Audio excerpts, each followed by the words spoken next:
안녕하세요. 40대 나이에 벌써부터 많은 가족을 잃은 여자입니다. 가족을 잃는다는 말은 사실 두 가지 의미를 담고 있죠. 하나는 두 번 다시 돌아올 수 없는 먼 곳으로 가족을 떠나보냈다는 뜻. 또 하나는 살아있지만 더는 보고 싶지 않아 스스로 인연을 끊어냈다는 의미. 제 경우는 이 두 가지가 모두 해당됐습니다. 누구는 하늘로 떠나보냈고 누구는 마음속에서 지원했거든요. 저처럼 씁쓸한 가족사를 가진 분들이 이 사연 두 배 많은 것 같더라고요. 그래서 저도 조심스럽게 이곳에 제 이야기를 한번 꺼내보려고 합니다. 저는 만두와 김밥 등 분식 장사를 하시던 부모님 아래서 자랐어요. 엄청난 인고 부부셨던 부모님은 눈을 뜨면서부터 잠들 때까지 항상 서로 함께 쉬었지만 늘 사이가 좋으셨죠. 또 어찌나 성실하고 검소하신지 두 분은 그 분식집 장사로 체인점도 한 군데 내요. 저와 두 오빠를 적어도 남부럽지 않게 키워주셨답니다. 저는 두 오빠보다 6살, 5살 어렸던 늦둥이 막내딸이었는데요. 큰오빠는 절 자주 놀리기도 하고 괴롭히기도 해서 자라면서 정말 많이 투덕거렸어요. 딱 평범한 남매 사이였던 거죠. 반면 작은 오빠는 때론 제2의 부모님처럼 어릴 적부터 절 챙겨주고 예뻐해줬습니다. 그래서 전 작은 오빠와는 정말 사이가 좋았어요. 시간이 흘러 저희 삼남매는 모두 대학을 나와 직장인이 되었답니다. 큰오빤 우리 중 가장 먼저 제가 28살 때 결혼했어요. 새언니는 좀 까칠한 스타일이었는데 그래도 저희 친정 식구들과 잘 지냈었죠. 새언니와 큰오빤 아들도 하나 낳았는데 저와 작은 오빤 처음 생긴 조카를 정말 예뻐했었어요. 형준이 넌 결혼 생각 없는 거야? 어. 작은 오빤 굉장히 활동적인 사람이었습니다. 특히 각종 스포츠와 등산을 좋아해 도통 여자가 생길 기미가 보이지 않더라고요. 그런 오빠보다 먼저 저는 큰오빠가 결혼한 지 5년 뒤 태권도장을 운영하던 남편과 결혼했죠. 남편도 시부모님과 손아래 시누이도 지금까지도 늘 저를 배려해주는 좋은 사람들입니다. 결혼을 잘하는 건 인생 최대의 복 중 하나라는데 저는 정말 복받은 사람이라고 생각해요. 작은 오빤 제 일엔 별로 관심도 없던 큰오빠와 달리 저와 제 남편을 따로 불러 밥도 술도 사주고 남편을 잘 챙겨줬습니다. 여동생밖에 없던 남편도 형이 생긴 것 같다며 작은 오빠를 참 좋아했었죠. 작은 오빤 제가 결혼한 지 몇 달 안 되어 임신했을 땐 축하 선물도 사줬어요. 고가의 유모차와 아기 침대를 받고 남편도 저도 작은 오빠에게 고마워 어쩔 줄 몰라 했죠. 고맙긴. 난 우리 첫 조카인 민호도 너무 예쁘지만 윤주 네가 낳은 아인 솔직히 더 예쁠 것 같아. 이거 우리 조카 만날 날이 너무 기대되는데. 하지만 그렇게 때론 부모님보다도 더 든든했던 작은 오빠. 결국 자기 조카가 태어나는 걸 보지 못했어요. 제가 결혼한 해, 그러니까 우리 아들이 아직 세상의 빛을 보기 전에 어느 날, 작은 오빠는 그만 교통사고로 세상을 떠나고 말았거든요. 형준아, 어떻게 이 엄마를 두고 네가 먼저 가니? 하루아침에 오빠를 잃게 된 저희 가족은 큰 슬픔에 잠겼어요. 그런 가족들 중에서도 작은 오빠를 제일 좋아하셨던 엄만 좀처럼 그 슬픔에서 빠져나오지 못하셨죠. 형준아, 우리 아들이 엄마를 데리러 왔구나. 갈수록 시름시름 앓기까지 하던 엄만 결국 작은 오빠가 세상을 떠난 지 6년 뒤 오빠의 뒤를 따라가셨습니다. 마지막까지 작은 오빠의 이름을 부르면서요. 그게 상심하신 아빤 엄마가 떠나신 이후 장사도 아예 접으셨죠. 아빠는 엄마를 보낸 뒤엔 소소한 취미 생활을 하며 혼자 그 쓸쓸함을 견뎌내셨습니다. 전 아빠가 너무 걱정됐어요. 큰오빤 작은 오빠가 떠난 뒤 시작한 웨딩홀 사업이 바쁘다며 아빠에게 잘 가보지도 못했기에 제가 남편과 함께 아빠를 자주 찾아뵀죠. 남편은 고맙게도 미안해서 입을 열지 못하고 있던 저보다 먼저 친정 아빠를 모시자고도 해줬어요. 작은 오빠 때도 친정엄마 때도 모두 장례식장에 조문 와주셨던 시부모님 또한 제게 이런 염려를 전하셨고요. 우리 아직 둘 다 건강하다지만 사돈 어른께선 혼자 얼마나 쓸쓸하시겠니. 그렇게 금술 좋으셨던 사부인까지 떠나보내셨는데 너희 여건만 되면 사돈 어른 모시고 사는 거 잘 생각해봐라. 사돈 어른 생각하면 우리도 마음이 안 좋아서 너희가 웬만하면 꼭 모시고 살았으면 좋겠구나. 며느리에게 이렇게 먼저 말씀해 주시는 시부모님이 어디 흔하답니까? 너무 감사하더라고요. 하지만 정작 아빠께서 우리가 모시고 싶다는 말을 한사코 거절하셨죠. 요즘 같은 시대엔 같이 살면 서로가 더 불편할 뿐이다. 난 그냥 내 집에서 편하게 내 마음대로 살 거야. 그래도 말이라도 그렇게 해줘서 고맙구나. 강서방, 정말 고맙네. 아빤 진짜 싫어서가 아닌 저희를 위해 거절하시는 것 같긴 했습니다. 그렇다고 싫다고 하시는 걸 억지로 모셔올 수도 없는 노릇이었기에 저와 남편은 포기를 해야만 했죠. 그런데 저희 친정엔 계속 바람 잘 날이 없더군요. 엄마가 돌아가신 이듬해, 그러니까 엄마가 떠나신 지 반년도 안 돼요. 이번엔 큰오빠가 새언니와 이혼을 한 거예요. 하지만 가족들 모두 그렇게 큰 충격을 받진 않았습니다. 사실 전부터 큰오빠가 멀쩡한 회사를 그만두고 사업하는 걸 마땅치 않아 했던 새언니는 오빠와 점점 사이가 나빠졌거든요. 가족들 앞에서 티는 잘 내지 않으려 했지만 서로 말을 잘 섞지 않는 것만 봐도 두 사람의 사이를 알 수 있었죠. 조카는 어릴 적에 맞벌이하던 오빠 새언니를 배려해 주신 친정 부모님 손에 거의 자라듯 했었는데요. 오빠 새언니의 사이가 나빠진 뒤 조카는 언젠가부터 학교나 학원이 끝나면 자연스럽게 친정집으로 향하는 일이 많아졌습니다. 당시 갈수록 건강이 나빠지던 친정엄마가 걱정되어 자주 친정에 갔던 저와 남편은 그런 조카를 종종 볼 수 있었죠. 친정집과 오빠네 집은 걸어서 15분 거리라 조카가 학교를 마치고 혼자 걸어오거나 학원차가 친정 앞에까지 내려주기도 했다고 하더라고요. 민호야, 오늘도 여기서 밥 먹은 거야? 네, 아빠도 일하느라 늦으신대고 엄마도 저녁에 약속 있다고 하셔서요. 오늘도 두 분이 할머니 할아버지네 가 있으라고 하셨어요. 저는 한두 번도 아니고 부모가 직접 애 저녁은 챙겨줘야 하지 않냐며 오빠에게도 새언니에게도 전화해서 따졌습니다. 하지만 두 사람은 서로의 탓만 하며 변명하기만 바쁘더라고요. 나 사업 때문에 집에 들어가도 간신히 잠만 자고 다시 나와. 너무 바빠서 그래. 문제는 내가 아니고 민호 엄마지. 남편 이렇게 가족들 먹여 살린답시고 눈코 뜰 새 없이 바쁜 거 뻔히 알면서 내가 집안일이든 육아든 안 하면 자기도 안 하겠다고 똑같이 밖으로 놔두는 게 말이라 되냐고. 그래도 무슨 수를 써야지. 엄마 아빠 힘드시게 이게 뭐야. 너무 무책임하잖아. 가뜩이나 엄마 요새 몸도 안 좋으신데. 오빤 유치하게 뭐든 자신과 똑같이 하려 드는 새언니가 나쁘다고 말하더군요. 그리고 새언니도 똑같이 오빠 탓만 했고요. 아가씨 오빠가 맨날 일만 하다 늦게 들어오겠어요? 접대랍시고 허구한 날 술 마시고 들어와요. 게다가 나보다 돈 좀 더 벌어온다고 더럽게 생색까지 내는데 정말 꼴도 보기 싫다고요. 왜 엄마만 희생해야 돼요? 저도 아가씨 오빠처럼 일 끝나면 친구도 좀 만나고 내 시간 좀 보내고 산 게 그렇게 큰 죄예요? 맨날 그러는 것도 아니고 그래도 제가 아가씨 오빠보단 우리 아들 훨씬 많이 챙겨요. 아무리 그래도 우리 엄마 요즘 몸도 안 좋은 거 아시잖아요. 저희 부모님 도움이야 물론 받을 수 있지만 아이 케어는 부모가 주가 돼야지 부가 되면 안 되는 거잖아요.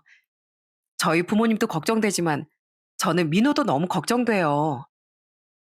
걔 자기 할머니 할아버지 좋아해서 괜찮아요.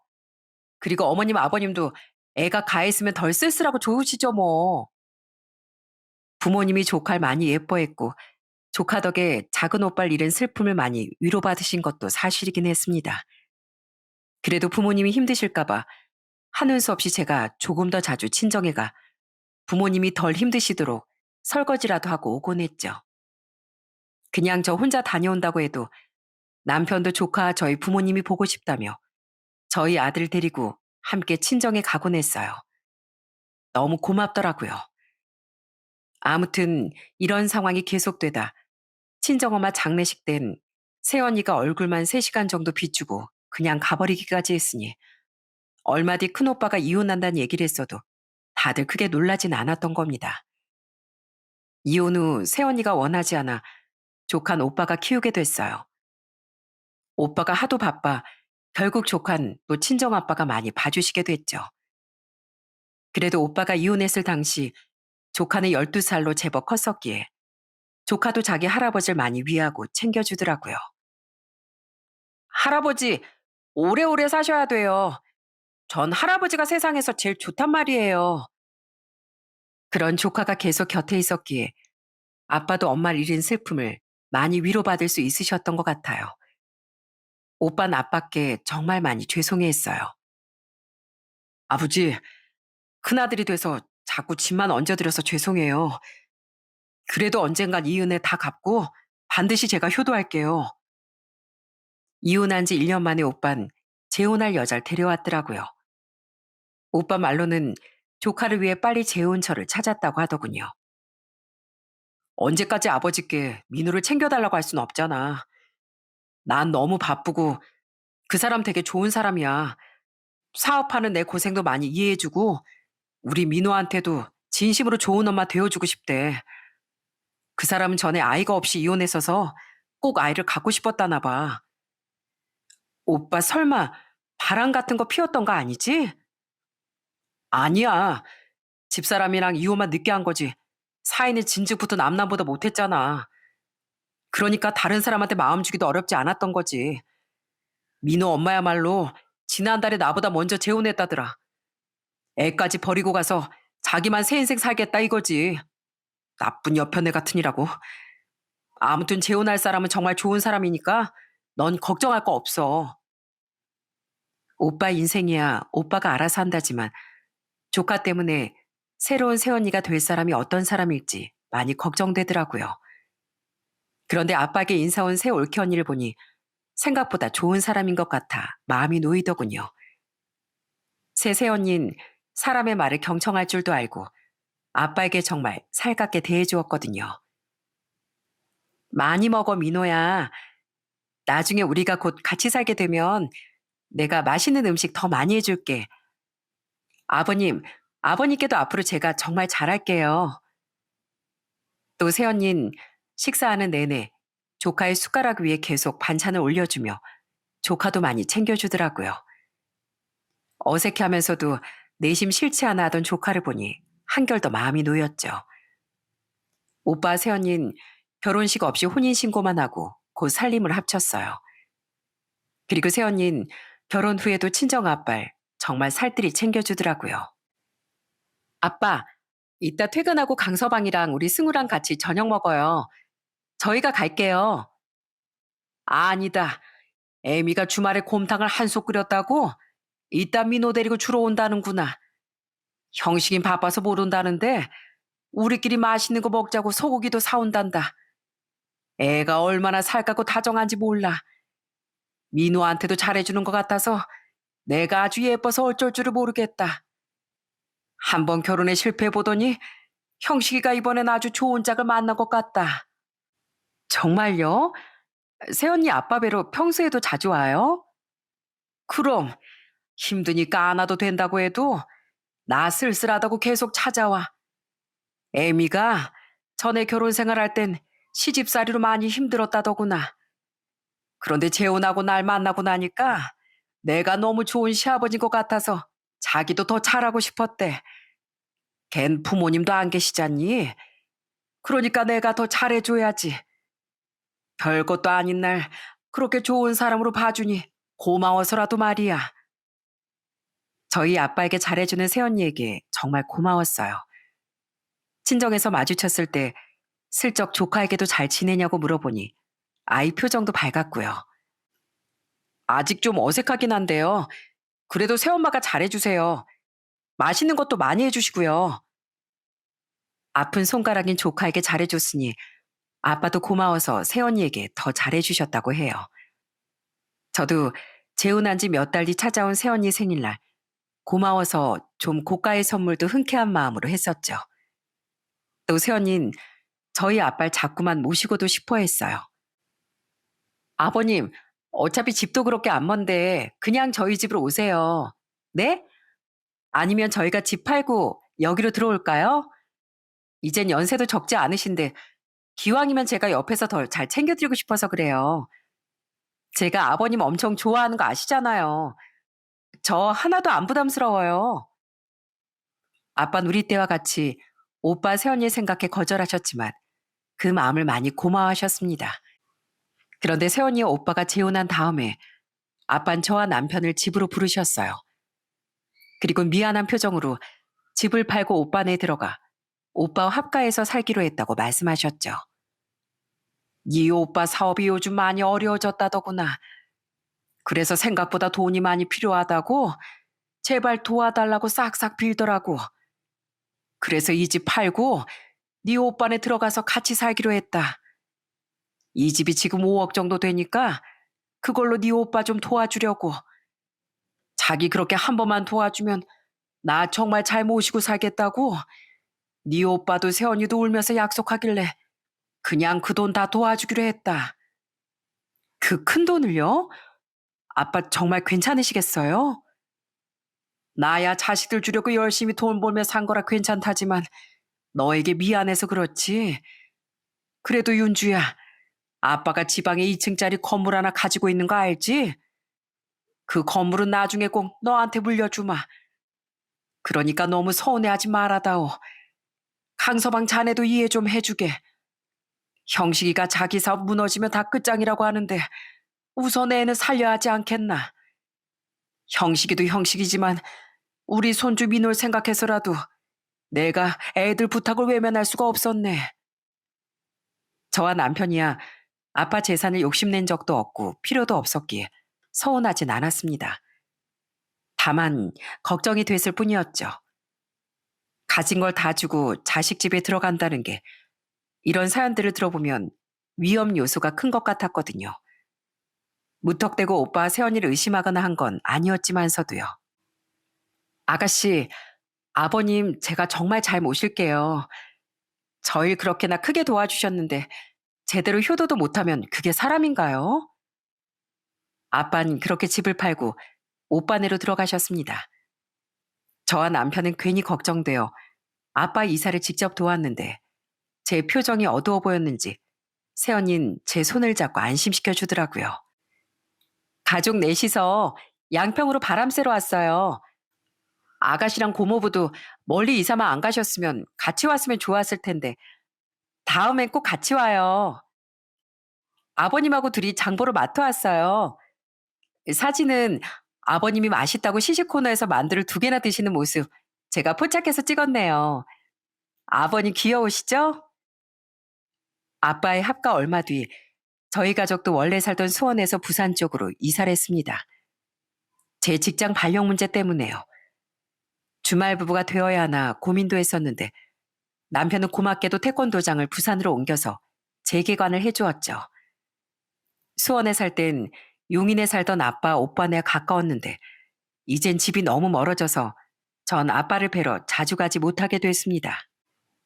그래도 새언니가 아빠 조카와 화기애애 보이는 사진을 계속 보내주고 통화할 때마다 아빠의 목소리도 밝아 안심이 되더라고요. 가끔 아빠를 뵈러 오빠네에 가면 아빠도 조카도 모두 잘 지내는 것 같아 다행이라고 생각했죠. 그런데 나중에 알고 보니 새언니와 오빠가 아빠에게 그렇게 잘했던 건 다 꿍꿍이가 있었던 거더라고요. 아빠, 제가 어제 저녁에 전화드렸었는데 못 보셨어요? 아, 내가 다시 전화한다는 걸 깜빡했구나. 미안하다. 혹시 무슨 일 있나 싶어서 오빠한테 전화해보니까 아빠 일찍 주무신다고 하던데 요즘 피곤하세요? 저녁 8시부터 잠자리 드시고. 아니야. 그냥 전날 잠을 좀 설쳐서 어젠 일찍 누운 거다. 걱정 말거라.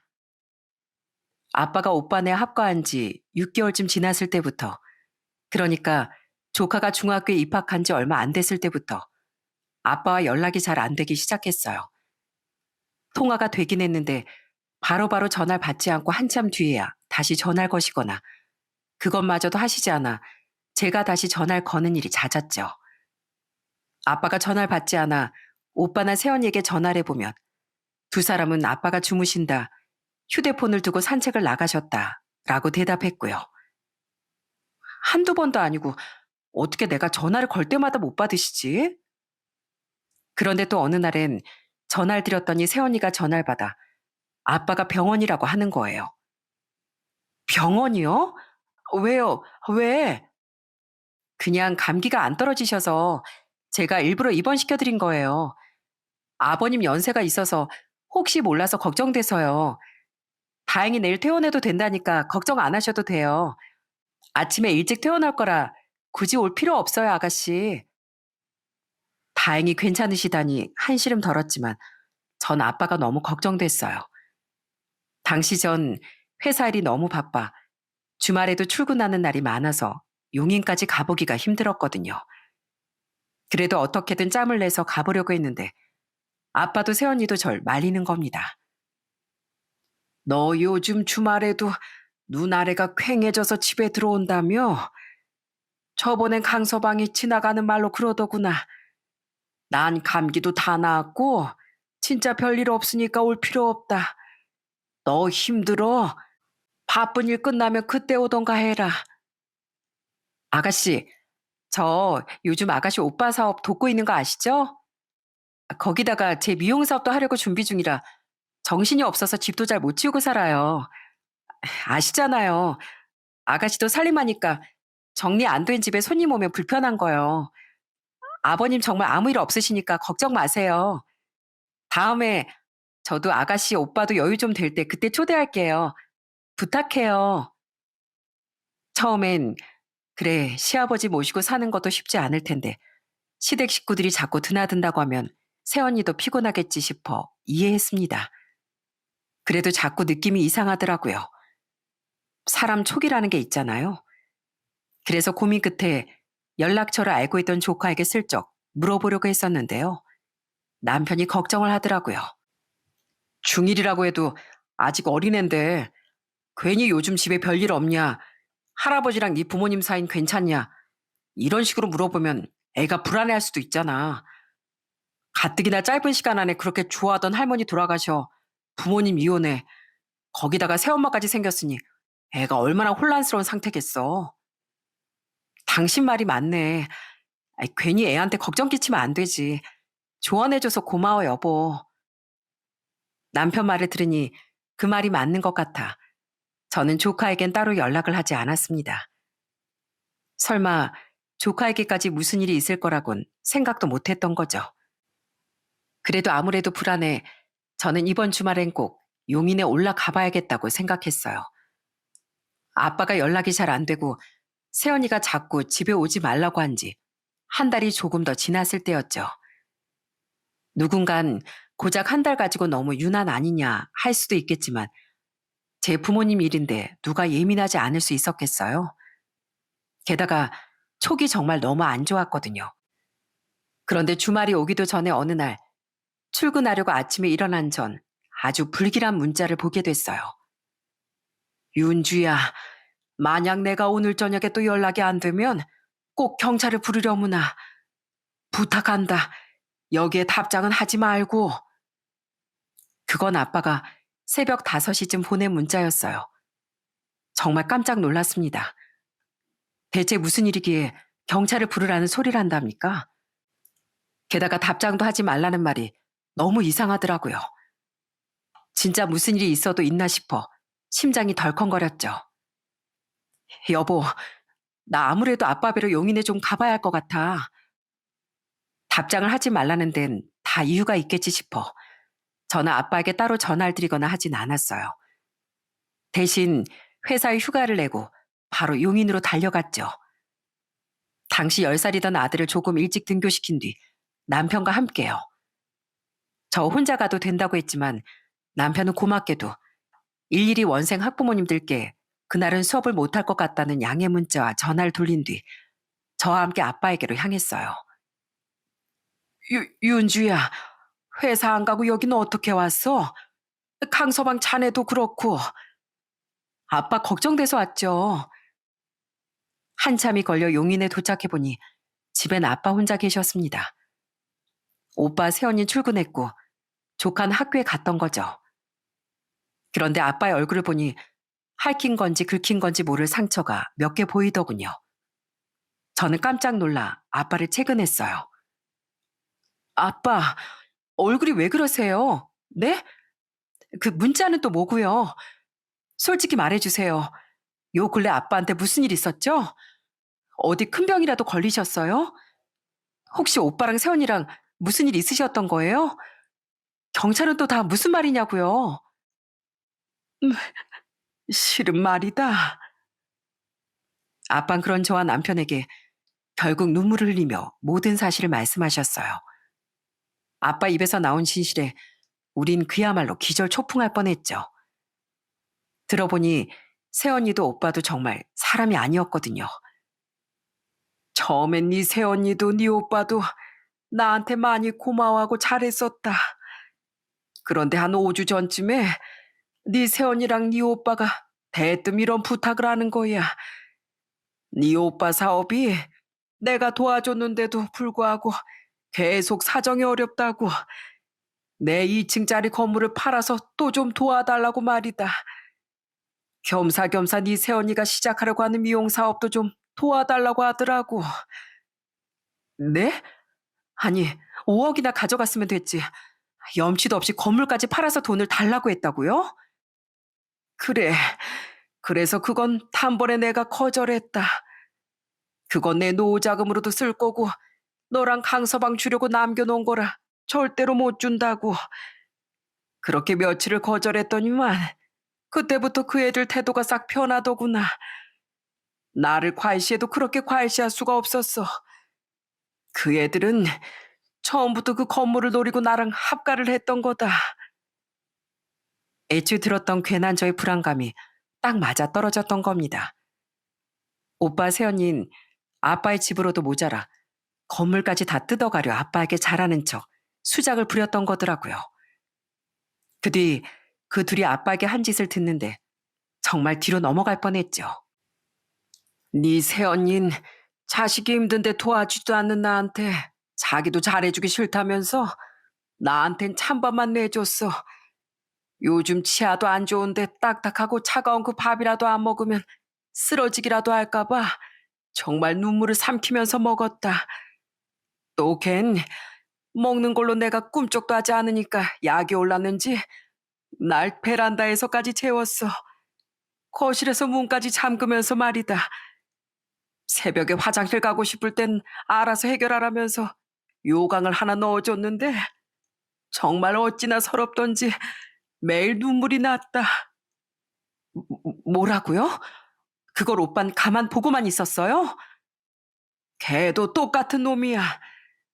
자기를 안 도와준다고 서운해하면서 애미가 하는 일을 방관했거든. 게다가 내가 너한테 이럴까봐 불안했는지 네 새언니 내 휴대폰까지 검사하고 빼앗아 갔다. 그래서 그동안 계속 전화를 잘 못 받았던 거야. 누구한테 연락하려면 꼭 자기를 보는 앞에서만 할 수 있게 하더라고. 기가 막혀서 진짜 그것들이 사람이에요? 그럼 오늘은 어떻게 저한테 연락하신 거예요? 깜빡했는지 애미가 베란다 문을 안 잠갔더구나. 그래서 내 몰래 나와서 너한테 문자 보내고 바로 지워버린 게야. 오빠 새언닌 아빠에게 잔인하기 짝이 없는 짓을 하고 있었더군요. 심지어 오빤 아빠에게 건물을 넘겨주지 않으면 저도 모르게 시골 요양병원에 처박아 버리겠다고까지 겁박을 했다고 하더라고요. 내가 장남인데 아버지 재산은 다 내 거죠. 어차피 아버지도 저희 집 아니면 갈 곳도 없잖아요. 그러니까 좋은 말 할 때 빨리 돈 주시라고요. 아빠 얼굴의 상처는 전날 새언니와 건물 양도한다는 위임장에 도장 찍어라 말아하며 실랑이를 하다 난 거였다더군요. 실랑이를 하다 아빠가 문턱에 걸려서 넘어지셨던 거죠. 전에 병원에 입원하셨던 것도 새언니와 오빠에게 화를 내다 혈압이 올라 쓰러지셨던 거라고 하더라고요. 그동안 아빤 처음엔 오빠 세연이와 대화로 잘 풀어보려고 하셨다고 합니다. 너무 괘씸했지만 당장 집을 구해 나갈 현금이 수중에 없었고 그래도 자식이었으니까요. 그래서 어떻게든 몰래 신고를 하거나 하진 않으셨다고 하더라고요. 바보 같다고 생각할 수 있겠지만 난 네 오빠가 어떻게든 마음을 바꾸길 바랬던 거다.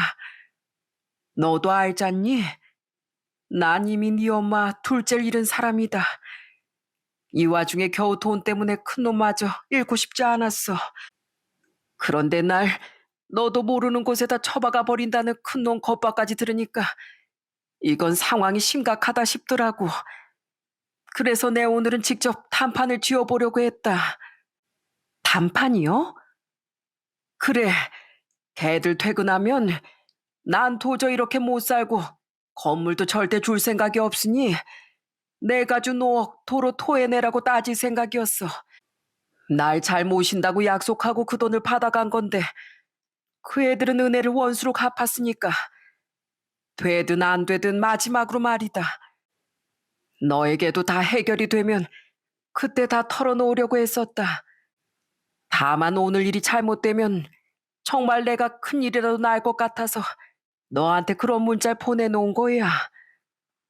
아빠, 아무리 무슨 이유가 있으셨다고 해도 왜 저한테까지 그동안 아무 말도 안 하셨어요? 대체 왜요? 가실 곳 없으면 딸내로 오시면 되지. 왜 여기서 그런 취급을 받고 계셨냐고요? 너한테 미안해서 내 차마 그럴 수가 없었어. 너한테 상의도 없이 네 오빠한테만 5억이나 줘버렸잖니. 내가 그것만 해도 미안했는데 어떻게 너한테 걱정까지 끼치겠냐. 그래서 말했잖아. 일이 좀 해결되면 그때 너한테 말하려고 했다고. 근데 이제 더는 안 될 것 같아서 나도 아주 오늘 탄판 제대로 짓고 너한테 다 말하려고 했던 거다. 아빤 제게 미안해서 어떻게든 혼자 해결해 보려고 하셨다는 말과 함께 정말 서럽게 흐느끼셨습니다.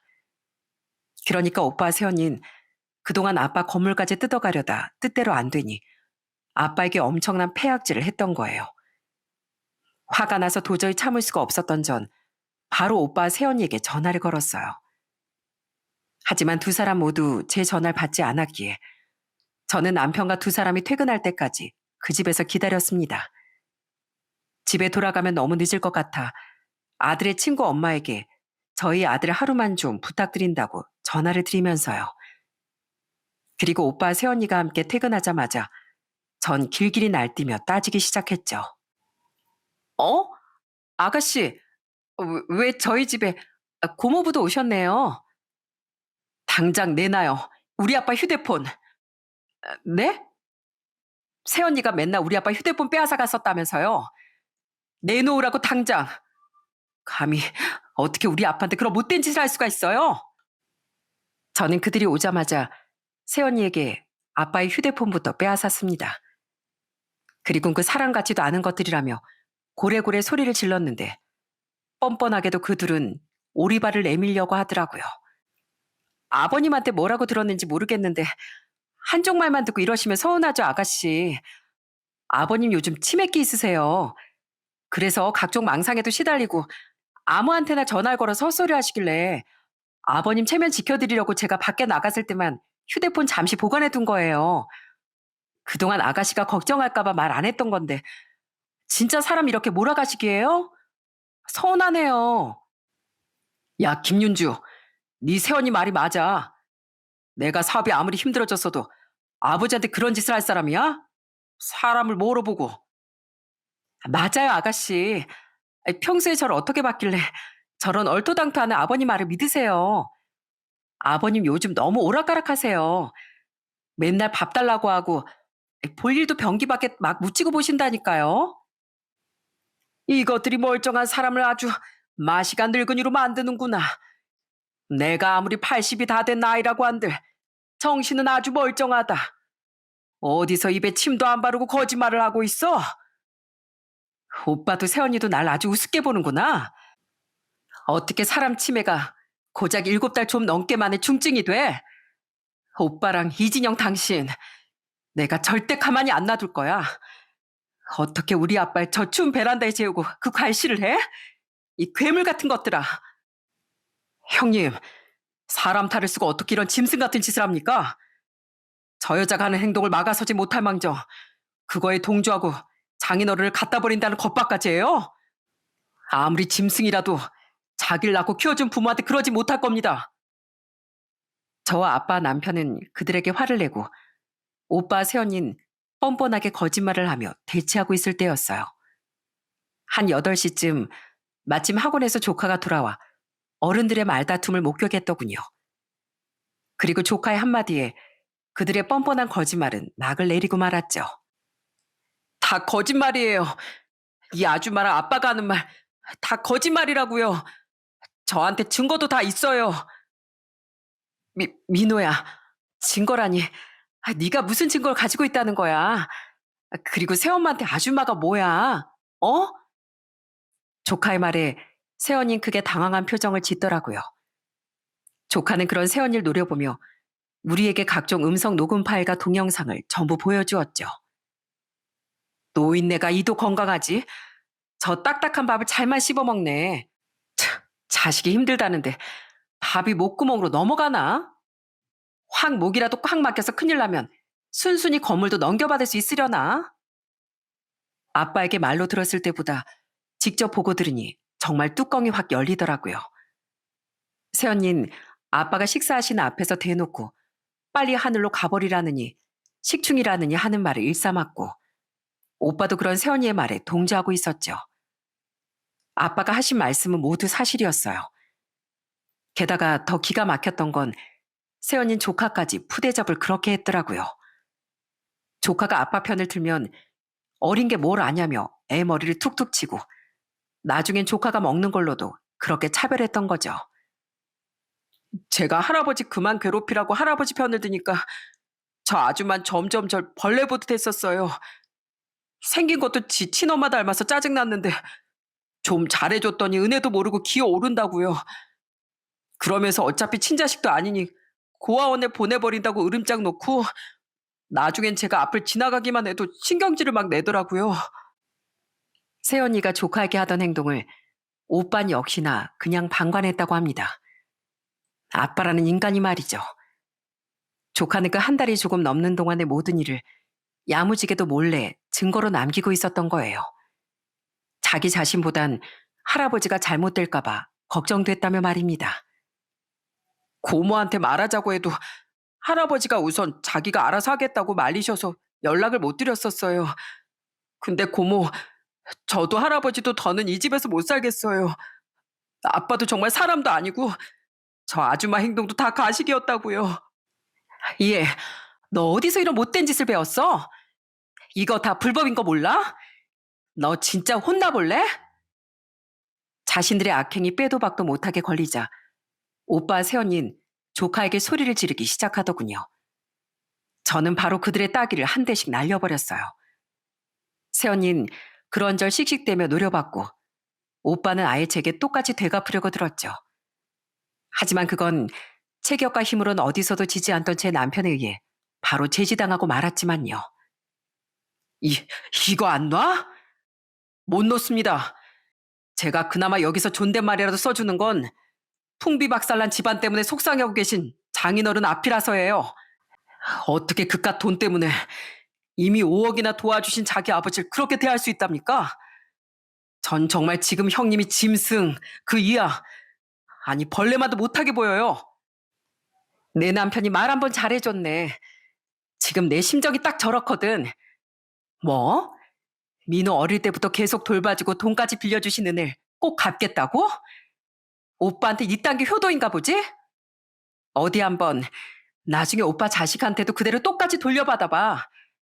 오죽했으면 애가 자기 아빠 편을 안 들고 자기 할아버지 편을 들었겠어. 그리고 야 이진영, 네가 왜 그렇게 시집살이 당하고 이혼당했는지 이제 알겠다. 너같이 탐욕스러운 인간을 그쪽 집안에서 바로 알아봤던 거야. 내 아빠 눈에서 눈물 흘리게 한 거 언젠간 너 반드시 피눈물 흘리는 걸로 돌려받게 될 거야. 이 쓰레기 같은 여자야. 저는 바로 그 둘을 경찰에 신고해버렸습니다. 경찰은 바로 현장 출동을 해주셨어요.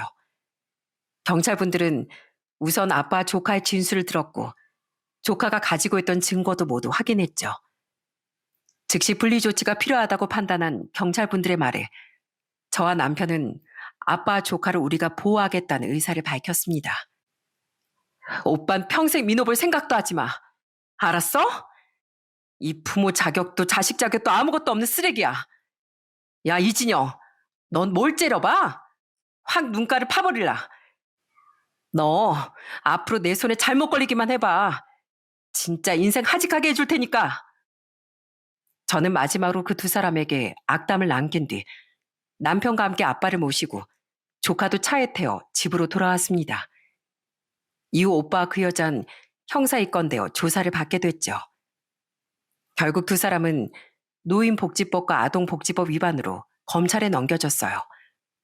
그제야 겁이 났는지 그들은 저희 집까지 찾아와 한 번만 선처해달라고 아빠에게 싹싹 빌더라고요. 하지만 아빤 냉정하셨죠. 선처는 개선의 여지가 있는 사람들한테나 해주는 거다. 부모를 키우는 개만도 못한 취급한 니들한테 내가 그런 걸 왜 해주냐.